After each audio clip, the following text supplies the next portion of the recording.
দিয়ে পড়ে যাচ্ছে। আপনারা হয়তো ভাবছেন যে আমরা ডান্স করছি, কিন্তু আসলে আমরা ডান্স করছি না।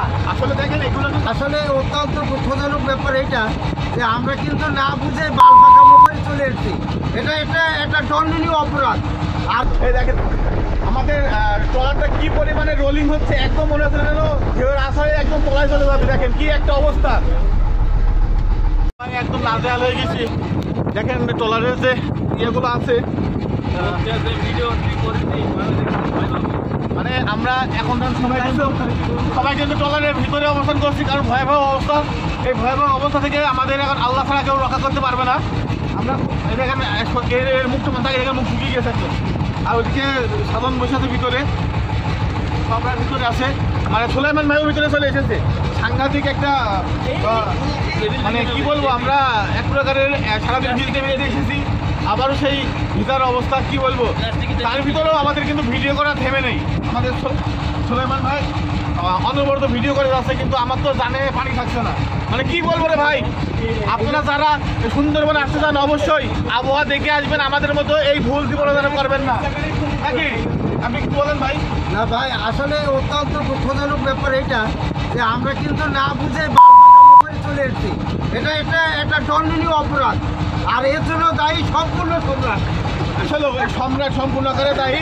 আমরা হাসছি, হাসিটা আমাদের মন থেকে আসছে না। এটা পুনার ভয়তে, পুনার কামড়ে হাতে বাইরে আমাদের এখানে অনেকের বাথরুম হয়ে যাওয়ার মতো অবস্থা।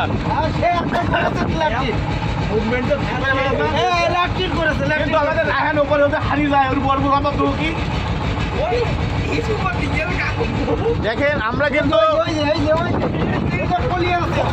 দেখেন দর্শক রাহের ওপর থেকে পালিয়ে আসছে। আর আমরা কিন্তু এখন আসি পশুর নদীর ওপরে, মানে পশুর নদীর ওপর দিয়ে যাচ্ছি। আর এত পরিমাণ আমাদের ট্রলারটি রোলিং করছে, কেউ দাঁড়াতে পারছে না, অমনিতে পড়ে যাচ্ছে। আপনারা হয়তো ভাবছেন যে আমরা ডান্স করছি, কিন্তু আসলে আমরা ডান্স করছি না। আসলে দেখেন এগুলো কিন্তু আমাদের ওই যে ওপরে বসার জন্য সোফা দিচ্ছিল, সোফাগুলো নিচে নামাই দিয়েছি। দেখেন ওই সামনে একটা ট্রলার যাচ্ছে। ওরে ফাইন। তো গাইস আমরা এখন ট্রলারের ভিতরে অবস্থান করছি, কারণ বাইরের আবহাওয়া অনেক খারাপ হয়ে গেছে। মোটামুটি কিন্তু এক প্রকারের আমরা ভয় পাচ্ছি, কারণ দেখেন বাইরে প্রচণ্ড আকারের স্রোত, মানে ঢেউ, বড় বড় ঢেউ আসে পড়ছে। এরকম অবস্থার সম্মুখীন আমার লাইফে কখনো হয়নি। তুই হয়েছিস? না। আমরা সবাই কিন্তু মোটামুটি এক প্রকারের ভীত সন্ত্রস্ত হয়ে গেছি, কারণ আমরা যদি আবহাওয়া এত খারাপ থাকতো বা হবে জানতাম, কখনোই সুন্দরবনে আসতাম না। মানে সেটা বলার মতো না, আমাদের এতটাই ভয় করছে, লাইফে কখনো এরকম অবস্থায় আমরা পড়িনি। মানে এই ঢেউগুলাতে এত বড় বড়, মানে কি বলবো রে ভাই, এরকম অবস্থা ছিল না যখন ট্রলারে উঠি, কারণ আমরা এক সাইডে ছিলাম, বুঝতে পারিনি। কিন্তু এখন মোটামুটি আমাদের অবস্থা একদম নাজেহাল। আমরা সবাই কিন্তু ভিতরে চলে এসেছি। এইটা হচ্ছে ট্রলারের ইঞ্জিন। দেখেন ট্রলারের ভিতরে কিন্তু পানি ঢুকে পড়ছে। এই যে ট্রলারের ভিতরে পানি ঢুকে পড়ছে, বড় বড় ঢেউ আসতে পড়ার কারণে। আমরা মোটামুটি ট্রলারের ভিতরে অবস্থান করছি, এখনো উপরে দুজন আছে, জানি না ওদের কি অবস্থা। এই যে দেখেন বড় বড় ঢেউয়ের কারণে পানি ভিতরে প্রবেশ করে ফেলছে।